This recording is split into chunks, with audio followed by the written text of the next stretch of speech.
नमस्कार। उत्तराखंड डायरी के इस अंक में आप सभी का हार्दिक स्वागत है। आपके साथ मैं रेणु प्रीति।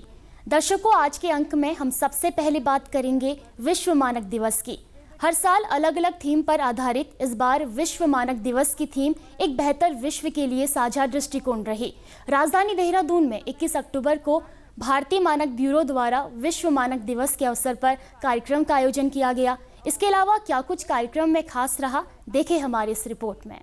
विगत गुरुवार 21 अक्टूबर को राजधानी देहरादून में भारतीय मानक ब्यूरो देहरादून शाखा कार्यालय द्वारा विश्व मानक दिवस 2021 का आयोजन किया गया। इस अवसर पर डॉक्टर राजेंद्र डोभाल, महानिदेशक, उत्तराखंड राज्य विज्ञान एवं प्रौद्योगिकी काउंसिल कार्यक्रम के मुख्य अतिथि थे। भारतीय मानक ब्यूरो देहरादून शाखा कार्यालय के प्रमुख श्री सुधीर बिश्नोई ने अतिथियों का स्वागत करते हुए कहा कि विश्व मानक दिवस का उद्देश्य न्यामकों, उद्योगों, उपभोक्ताओं तथा समाज के बीच वैश्विक अर्थव्यवस्था में मानकों की महत्ता के प्रति जागरूकता उत्पन्न करना है। उन्होंने आगे कहा कि 14 अक्टूबर 1946 को 25 देशों के प्रतिनिधियों ने प्रथम बार एकत्र होकर विश्व स्तर पर मानकीकरण की सहजता के उद्देश्य से एक अंतर्राष्ट्रीय संगठन की स्थापना पर विचार किया। इस दिन का चयन विशेष रूप से इसलिए किया गया कि वैश्विक स्तर पर उन हजारों विशेषज्ञों के प्रयासों का स्मरण किया जा सके और कृतज्ञता प्रकट की जा सके, जिन्होंने मानकों को विकसित करने में योगदान दिया। उन्होंने कहा कि विभिन्न प्रमाणन योजनाओं में बढ़ते हुए लाइसेंसों की संख्या ये दर्शाती है कि उद्योगों, उपभोक्ताओं तथा जनसाधारण में मानकों के प्रति विश्वास का सृजन हुआ है। श्री राजीव शर्मा, उप महानिदेशक BIS ने कार्यक्रम के उद्देश्यों और 17 SDG के बारे में बताया। अपने उद्घाटन भाषण में मुख्य अतिथि डॉक्टर राजेंद्र डोभाल ने इस वर्ष के विश्व मानक थीम की एक बेहतर विश्व के लिए साझा दृष्टिकोण और वर्तमान संदर्भ में इसके महत्व के बारे में बताया। उन्होंने ये भी कहा कि सत विकास भविष्य की पीढ़ी के लिए पर्यावरण की गुणवत्ता से समझौता किए बिना समाज की प्रगति और देश के आर्थिक विकास की कुंजी है। कार्यक्रम के दौरान श्री SK नौटियाल, निदेशक उद्योग, और श्री पंकज गुप्ता, अध्यक्ष उद्योग संघ उत्तराखंड ने भी अपने विचार व्यक्त किए।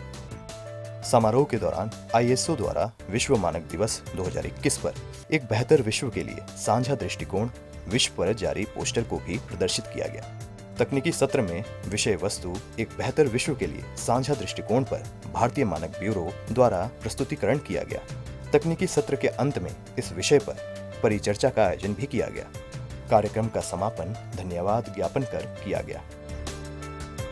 भारतीय मानक ब्यूरो देहरादून शाखा कार्यालय यहाँ पर होटल मधुबन में वर्ल्ड स्टैंडर्ड डे विश्व मानक दिवस के उस पर उपलक्ष्य में ये कार्यक्रम कर रहा है। और इस कार्यक्रम का उद्देश्य ये है कि जितने भी यहाँ पर उपस्थित लोग हैं और मीडिया के माध्यम से सभी लोगों को ये इसकी महत्ता दर्शाई जाए कि गुणवत्ता, चाहे वो पदार्थ हों या सर्विसेज हों या उत्पाद हों, सबकी गुणवत्ता के लिए उनको क्या क्या चीज़ें देखनी चाहिए। मैं जैसा कि पहले भी ये कहता रहा हूँ कि हमेशा जब भी आप कोई सामान खरीदें तो ISI मार्क सामान खरीदें। जब भी आप कोई ज्वेलरी खरीदें तो हमेशा हॉलमार्क का निशान ज़रूर देखें। और किसी भी ज्वेलरी पर आज की डेट में 3 निशान लगाए जाते हैं, जो मैंने पहले भी कई इंटरव्यूज़ में ये कहा है कि एक तो भारतीय मानक ब्यूरो का निशान होगा, एक उसमें शुद्धता का गारंटी होगी, शुद्धता का निशान होगा, और उसमें एक 6 डिजिट का नंबर होगा। तो कोई भी ज्वेलरी खरीदते समय हॉलमार्क का आप निशान ज़रूर देखें। उससे कहें, ज्वेलर से कहें कि भाई हमें ये निशान दिखाया जाए, और साथ में जो भी सामान आप खरीदें उसका बिल ज़रूर लें। तो अगर आप ऐसा लेते हैं तो आप एक जागरूक कंज्यूमर बन जाते हैं। और उस कंडीशन में अगर आपको कोई समस्या आती है किसी भी सामान को खरीदने के बाद और बिल आपके पास है, तो आप तुरंत उसकी हमें सूचना दे सकते हैं, उसकी कंप्लेंट कर सकते हैं। आपकी कंप्लेंट के ऊपर उचित कार्रवाई होगी। तो भारतीय मानक ब्यूरो का ये देहरादून शाखा कार्यालय इस काम में लगा हुआ है कि आपको गुणवत्ता वाला सामान सही मूल्य पर आपको मिले, और उसके लिए जो आपकी जिम्मेदारी है वो आपको समझना बहुत ज़रूरी है। देखिए, इंडस्ट्री के लिए जहाँ जहाँ मैंडेटरी है कि हमें जो है ISI मार्क जो अपने प्रोडक्ट्स पे लगाना है, या कई जगह ऐसा होता है कि वहाँ पे जो है स्टैंडर्ड्स लेआउट होते हैं उनको फॉलो करना होता है। तो इंडस्ट्री जो है बहुत रिस्पॉन्सिबली उनका जो है पालन कर रही है। और मैं समझता हूँ कि आप देखते भी होंगे उत्तराखंड की इंडस्ट्री पर्टिकुलरली बहुत अच्छी तरीके से जो है अपने स्टैंडर्ड्स जो भी हमारे लिए लेड आउट हैं डिफरेंट प्रोडक्ट्स के लिए, चाहे वो इलेक्ट्रिकल है, चाहे वो फूड के हैं, चाहे वो ज्वेलरी से रिलेटेड हैं, चाहे किसी भी प्रोडक्ट से रिलेटेड हैं, कंस्ट्रक्शन इंडस्ट्री से रिलेटेड हैं, हम लोग उनका अच्छी तरीके से उसका फॉलो कर रहे हैं और उनको इम्प्लीमेंट कर रहे हैं अपने यहाँ। ज़्यादातर सभी इंडस्ट्रीज़ के लिए अब जो है BIS ने अपने स्टैंडर्ड्स लेआउट कर दिए हैं और ज़्यादातर इंडस्ट्रीज़ उनको या तो स्टैंडर्ड्स पे अपने प्रोडक्ट्स पे ISI मार्क लगा रही है, या जो स्टैंडर्ड्स लेआउट हैं उनका जहाँ उनका कंप्लायंस होना है उनका कंप्लायंस कर रही है। ज़्यादातर इंडस्ट्रीज़, चाहे वो फूड इंडस्ट्री है, चाहे वो फार्मा इंडस्ट्री है, चाहे वो पैकेजिंग इंडस्ट्री है, चाहे वो FMCG है, चाहे वो कंज्यूमर प्रोडक्ट्स हैं, सब लोग अपना अपना दायित्व निभा रहे हैं। विश्व भर में भारत का उत्तराखंड राज्य अपनी प्राकृतिक खूबसूरती के लिए प्रसिद्ध है। उत्तराखंड राज्य के कई रमणीय स्थानों में भारत चीन सीमा से सटा अंतिम गांव माणा भी अपनी खूबसूरती से पर्यटकों को बरबस ही आकर्षित करता है। हमारी अगली रिपोर्ट में देखें माणा गांव की खूबसूरत वादियां और यहाँ की विशेषताएं जो इस अंतिम गांव को पर्यटन गांव के रूप में विकसित कर रही हैं। देखिए हमारी खास रिपोर्ट। उत्तराखंड प्रदेश की उत्तरी सीमा माना घाटी है, जहां स्थित है प्रदेश का अंतिम गांव माणा। माणा समुद्र तल से लगभग 10,000 फीट की ऊंचाई में मध्य हिमालय पर स्थित है। यह हिमालय घाटी तिब्बत और मध्य हिमालय गढ़वाल को अलग करती है। माणा गांव जो है ये बहुत ही पुरातन काल का गांव है। इसका जो एक्चुअल नाम है वो है मणिभद्रपुरी, लेकिन अब इसको माणा के नाम से जाना जाता है। माणा गांव जो है ये अलकनंदा और सरस्वती नदी के तट पर बसा हुआ है, जो कि समुद्र तल से 10,500 फीट के हाइट पे स्थित है। इस ग्राम को पूर्व में सम्यपरास नाम से भी जाना जाता है। सम्यपरास विश्वविद्यालय वेद व्यास जी द्वारा गठित है और अभी भी बताते हैं कि वेद व्यास जी अदृश्य रूप से यहाँ पर करीब करीब अपने 10,000 शिष्यों को अभी भी शिक्षा देते हैं। और यह जो सम्यपरास क्षेत्र है ये वेद व्यास जी द्वारा बनाया गया विश्वविद्यालय है। इसी भूमि पर भगवान वेद व्यास जी ने अष्टादश पुराणों की रचना की और अंत में विश्व कल्याण के लिए श्रीमद् भागवत की रचना की। इस क्षेत्र में अलकापुरी पर्वत से निकलने वाली अलकनंदा नदी और देव नदी सरस्वती का संगम स्थल है। वेगवती सरस्वती नदी के ऊपर पाषाण शिला पुल है, जिसे भीम पुल की संज्ञा दी जाती है। इस तरह का पाषाण शिला पुल विश्व में नदी के ऊपर देखने को नहीं मिलता है। यहाँ पर मैं माना में व्यास गुफा और भीम पुल सब देखा मैंने, मुझे बहुत अच्छा लगा। वेदर कंडीशन बहुत अच्छी है यहाँ की और सबको आना चाहिए। सपोर्ट करते हैं यहाँ के लोकल और सबको ही आना चाहिए। मैं अपनी वाइफ के साथ आया हूँ। मैं बद्रीनाथ जी के दर्शन करने आई हूँ और मैं फर्स्ट टाइम यहाँ आई हूँ, मुझे बहुत अच्छा लगा। माना में देवकाल की गणेश गुफा व व्यास गुफा भी स्थित है। इन गुफाओं के ऊपरी ओर पुस्तकाकार की एक भारी शिला है, जिसे स्थानीय लोग व्यास पुस्तक कहते हैं। हम माना देखा अभी व्यास गुहा और गणेश जी का टेम्पल, सरस्वती और सभी जगह देखा, बहुत सुंदर है। हम तो इधर ही रहने का मन हो रहा है, बहुत बहुत अच्छा लग रहा है। हम यहाँ पे गुफा में आए हैं। ये वेद व्यास जी की गुफा है। ये इतनी प्यारी गुफा है और ये पूरा एक लाइन बाय लाइन, एक पेज बाय पेज सारी चीज़ें दिखाई दे रही हैं। अंदर वेद व्यास जी ने बैठ के जितने भी हमारे हिंदुओं के सारे ग्रंथ हैं, पुराण हैं, वो यहीं लिखे हैं। मैं निवेदन करूंगी ज़िंदगी में एक बार ज़रूर आना चाहिए। कोई डरने की बात नहीं है, रास्ते बिल्कुल ठीक हैं, लोग बहुत अच्छे हैं। ಈ ಜಾಗ ತುಂಬ ಚೆನ್ನಾಗಿದೆ. ವೆದರ್ ಅಂತೂ ನಮ್ಗೆ ಹೇಳಿ ಮಾಡಿಸ್ದಂಗಿದೆ, ತುಂಬ ಚೆನ್ನಾಗಿದೆ, ಮಳೆ ಇಲ್ಲ. ಮತ್ತು ಈಗ ಬಂದಿರೋದಕ್ಕೆ ನಮಗೆ ಸಾರ್ಥಕ ಆಯಿತು. ಅಂದರೆ ಅಲ್ಲಿಂದ ಇಲ್ಲಿ ಬಂದು ನೋಡಿ ಹೆಂಗೆ ಕಷ್ಟ ಅನಿಸ್ತಿತ್ತು, ಬಟ್ ಬರ್ತಾ ಬರ್ತಾ ಅಷ್ಟೊಂದು ಅನಿಸ್ಲಿಲ್ಲ. ಚೆನ್ನಾಗಿದೆ, ವೆದರ್ ಚೆನ್ನಾಗಿದೆ, ಚೆನ್ನಾಗಿ ನೋಡಿದ್ವಿ, ತುಂಬ ಚೆನ್ನಾಗಿದೆ. हम चारों धाम कर चुके हैं, अब हम गणेश गुफा में आए हैं। हमें सारे धाम इतने अच्छे लगे और उत्तराखंड स्टेट की गवर्नमेंट ने हर जगह इतना अच्छा इंतज़ाम कर रखा है। और जिन टूरिज़म वालों के साथ जिन्होंने हमारी यात्रा का अरेंजमेंट किया, मैं उनको भी थैंक्स देती हूँ। ईश्वर का तो धन्यवाद है ही, जिन्होंने हमें इतने अच्छे धाम की, चारों धाम की यात्रा कराई। गांव में विभिन्न प्रकार की औषधीय वनस्पतियों का भंडार है। गांव में लोगों का आज भी कृषि के साथ दशकों का पुराना नाता है। आप कितने साल के हो गए हैं? हो गया 100 वर्ष होने का, एक ही साल है। ओह, एक ही साल है। बहुत अच्छा, बहुत अच्छा। हाँ, और यहाँ आप इस गांव में क्या क्या बोते हैं अभी? तब तो आलू बोती है, अच्छा। और गोभी लगाती है, राजमा बोती है, अच्छा, अच्छा। मूली बोती है, वो करेगा। और वो जब ये सब्जी राई वो करेगा, तो थोड़ा बहुत हम भी खाएगा, थोड़ा गरीब आदमी थोड़ा बेचेगा भी बजरनाथ। आपके साथ 2 साल हो गए, लॉकडाउन हो गया, क्या करना, नहीं तो कोई आप गांव में अकेले रहते हैं? अकेले नहीं रहती। अच्छा, आपके साथ कौन रहता है? और बहु लोग है। बहु लोग हैं? हाँ, अच्छा, तो इस गांव में आपको कुछ ऐसा लगता है कि यहाँ कुछ कमी है किसी चीज़ की?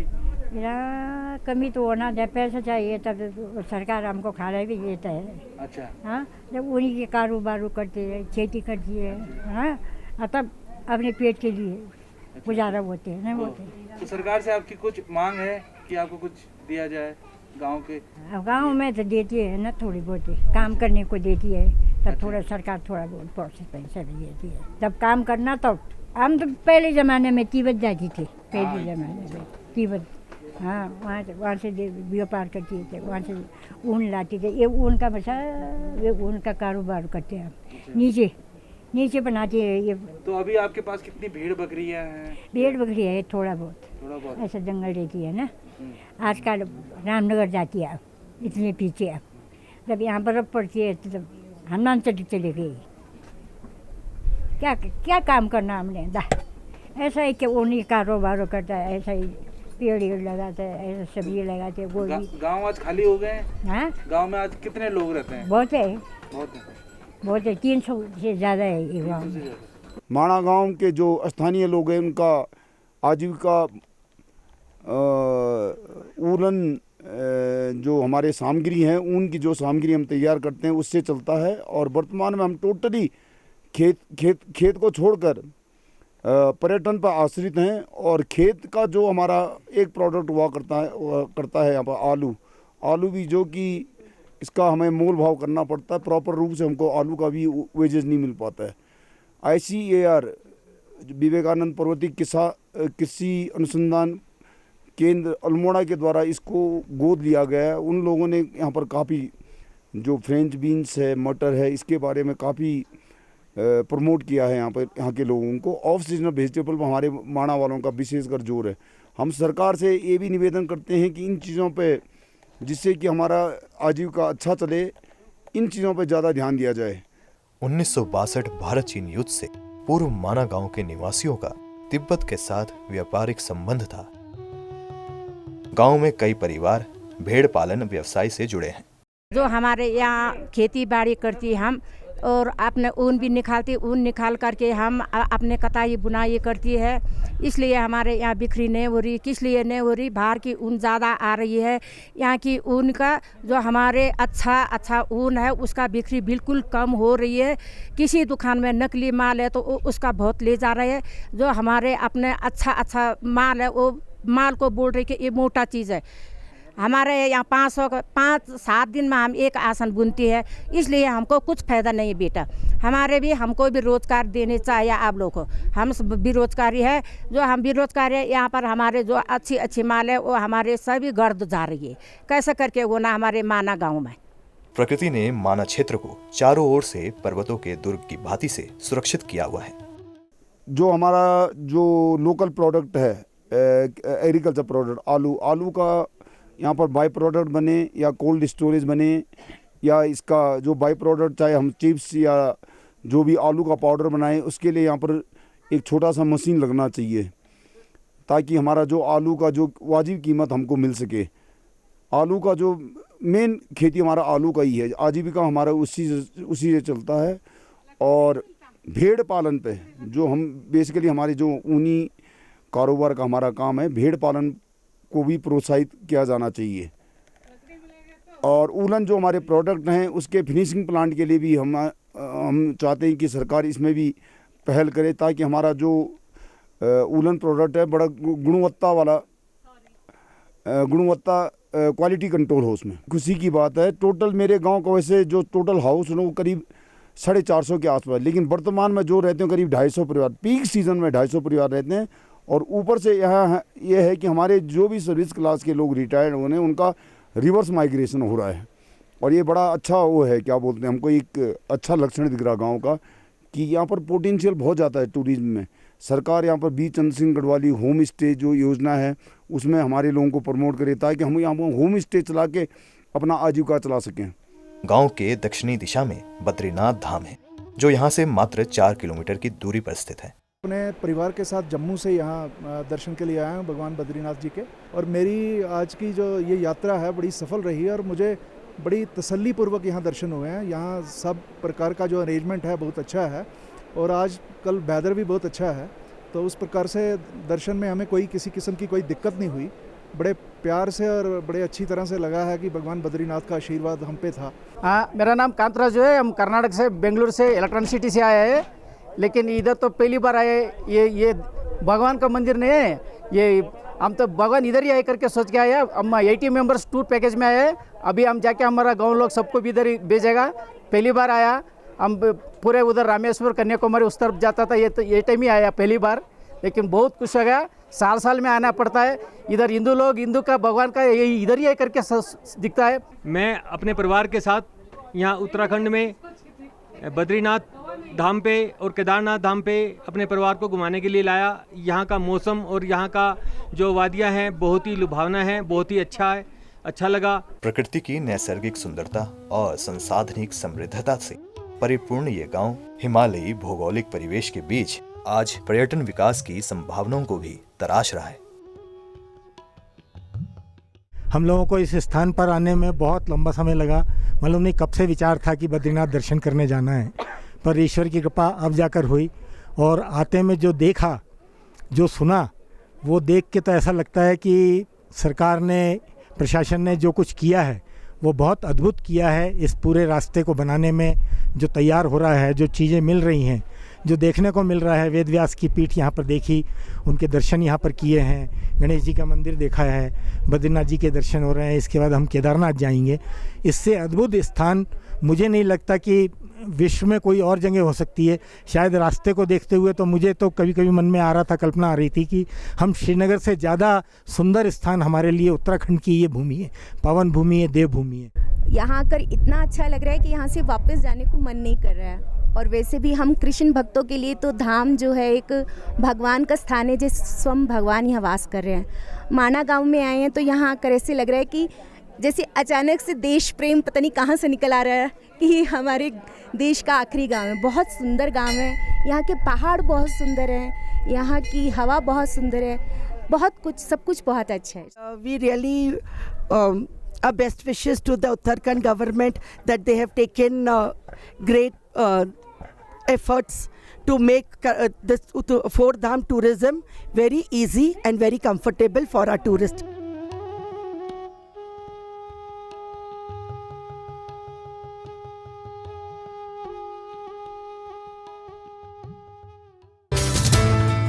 देवभूमि उत्तराखंड में पिछले दिनों हुई भारी बारिश ने भीषण तबाही मचाई। इस दैवीय आपदा में कई घर टूटे, कई दुकानें बह गई और कई जिंदगियां खामोश हो गई। ऐसे में प्रदेश का जायजा लेने के लिए देश के गृह मंत्री अमित शाह 21 अक्टूबर को उत्तराखंड पहुंचे। इस दौरान उन्होंने सभी आपदाग्रस्त इलाकों का दौरा किया। देखिए हमारी रिपोर्ट। केंद्रीय मंत्री ने प्रदेश के आपदाग्रस्त क्षेत्रों का हवाई सर्वेक्षण किया।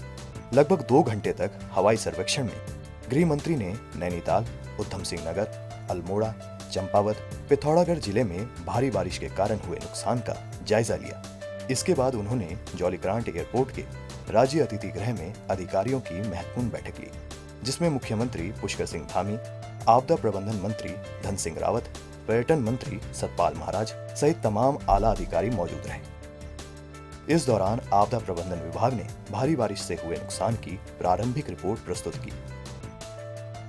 बैठक के बाद मीडिया से बातचीत में केंद्रीय गृह मंत्री ने कहा कि आपदा की घड़ी में राज्य सरकार समेत पूरा प्रशासनिक तंत्र और राहत बचाव दल मुस्तैदी से काम कर रहा है। 3500 से ज्यादा लोगों को रेस्क्यू किया गया है। उन्होंने कहा कि राहत शिविरों में भी सभी जरूरी व्यवस्थाएं की गई हैं। 3500 से ज़्यादा लोगों को रेस्क्यू किया गया और 16,000 से ज़्यादा लोगों को प्रिकॉशनरी इवैक्यूएट किया गया और इसके कारण कोई भी टूरिस्ट की कैजुअलिटी अब तक सामने नहीं आई। एनडीआरएफ की 17 टीमें, एसडीआरएफ की 7 टीमें, पीएसी की 15 कंपनी, फायर ब्रिगेड, पुलिस के 5,000 से ज़्यादा जवान ये पूरी मुहिम में आज भी जुड़े हैं और लोगों की मदद करें। रिलीफ, स्वास्थ्य सुविधाएं और रिलीफ कैंप में खाने पीने की बहुत अच्छी व्यवस्था राज्य सरकार के द्वारा की गई है और मुझे भरोसा है कि नॉर्मल स्थिति बहुत कम समय के अंदर होगी। पहले दिन से ही संकट की इस घड़ी में प्रधानमंत्री नरेंद्र मोदी जी ने मुख्यमंत्री जी के साथ कई बार बात करी है और भारत सरकार की पूरी ताकत जो देवभूमि की इस आफत में मदद में आ सकती है वो लगाई है। यहाँ पर हमारे जॉइंट सेक्रेटरी गृह विभाग के आए हुए हैं, ये आज यहाँ रुकेंगे, एक रफ प्राथमिक अंदाज भी नुकसान का लेंगे और कुछ ही समय में 1-2 दिन में स्थिति नॉर्मल होते ही गृह विभाग की ओर से सर्वे की टीम भी आएगी और हम मदद भी करेंगे। केंद्रीय मंत्री ने कहा कि राज्य सरकार को कुछ महीने पहले आपदा के लिए 250 करोड़ रुपए एडवांस में दिए गए थे, जिससे काम शुरू हो चुका है। ऑलरेडी 250 करोड़ रुपया 1-1.5 महीने पहले ही, क्योंकि यहाँ पर आपदाएं आती रहती है, तो डिजास्टर मैनेजमेंट डिपार्टमेंट की ओर से 250 करोड़ रुपया कुछ महीने पहले ही यहाँ पर ऑलरेडी एडवांस में भेजा हुआ है। इससे काम चालू हो गया है। राज्य सरकार भी अपने खजाने से काम कर रही है। मैं देवभूमि की जनता को इतना ही कहना चाहता हूँ कि संकट की इस घड़ी में भारत सरकार हर तरीके से देवभूमि के साथ खड़ी है। हमारे मुख्यमंत्री पुष्कर सिंह धामी ने बहुत अच्छे से इस आपदा को रिस्पॉन्ड किया है और इसके कारण मिनिमम कैजुअलिटी में से ये आपदा में से हम बाहर आए हैं, ऐसा मैं विश्वास के साथ सारी मीमांसा, सारा चर्चा सुनने के बाद मैं कह सकता हूँ। आने वाले दिनों में भी इसी प्रकार का कोऑर्डिनेशन चालू रहेगा जब तक सबका रिहेबिलिटेशन न हो जाए। आपको बता दें कि बुधवार देर रात केंद्रीय गृह मंत्री Amit Shah jolly grant airport पहुंचे थे। एक तरफ जहां देश के गृह मंत्री अमित शाह ने प्रदेश की हर संभव मदद का भरोसा दिलाया है, तो वहीं दूसरी तरफ इस दैवीय आपदा में सेना के जवान देवदूत बनकर अपनी सेवाएं देते रहे। कुमाऊं के जिलों में भीषण बारिश के कहर के दौरान कई सड़कें अवरुद्ध हुई, भूस्खलन हुआ, कई यात्री घंटों फंसे रहे, जिनके रेस्क्यू के लिए सेना के जवानों ने अपना अदम्य साहस दिखाया और कई लोगों को सुरक्षित उनके घर पहुंचाया है। देखिए हमारी रिपोर्ट। प्रदेश में आपदा के समय राहत और बचाव कार्यों में सेना जुटी हुई है। नैनीताल जिले में स्थानीय प्रशासन, पुलिस, एसडीआरएफ को बचाव कार्य में लगाया गया, लेकिन हालात ज्यादा चुनौतीपूर्ण थे, जिस कारण जिला प्रशासन ने नैनीताल में फंसे हुए नागरिकों को बचाने के लिए तुरंत सैन्य हस्तक्षेप का अनुरोध किया। गर्म पानी खैरना इलाके के पास स्थिति बहुत गंभीर थी। यहाँ नदी के अत्यधिक प्रवाह के कारण इमारतें खतरे में थीं। रानीखेत में गिंगरीखाल बटालियन की ओर से तैयार 2 रेस्क्यू टीमों में से एक को प्रभावित इलाकों में जाने के आदेश दिए गए। 100 जवानों की रेस्क्यू टीम ने खैरना में फंसे लगभग 500 लोगों को भोजन और खाने का सामान वितरित किया। बटालियन की मेडिकल रिएक्शन टीम ने उनकी स्वास्थ्य जांच की। इसके अलावा गिंगरीखाल बटालियन के बचाव दल की 3 उप टीमों का गठन भी किया गया, जिन्होंने बचाव और राहत अभियान चलाया और गर्म पानी और खैरना में फंसे लोगों की मदद की। खैरना से कैंची धाम मार्ग बचाव और राहत कार्यों में बाधा डालने वाला प्रमुख चौक पॉइंट था। भारतीय सेना के जवानों ने बचाव उपकरण और राहत सामग्री के साथ खैरना से कैंची धाम की दूरी पैदल तय कर निस्वार्थ सेवा की मिसाल पेश की। सभी फंसे हुए लोगों के लिए भोजन तैयार करने के लिए खैरना में एक कुक हाउस भी स्थापित किया गया था। सेना के पहुंचने और त्वरित कार्यवाही से कई लोगों को समय पर जरूरी सुविधाएं मिल पाईं। दर्शकों, उत्तराखंड डायरी के इस अंक में मेरे साथ इतना ही। उम्मीद करती हूँ कि आपको ये अंक पसंद आया होगा। आपसे फिर मिलेंगे एक नए अंक के साथ, तब तक मुझे दीजिए इजाजत। नमस्कार।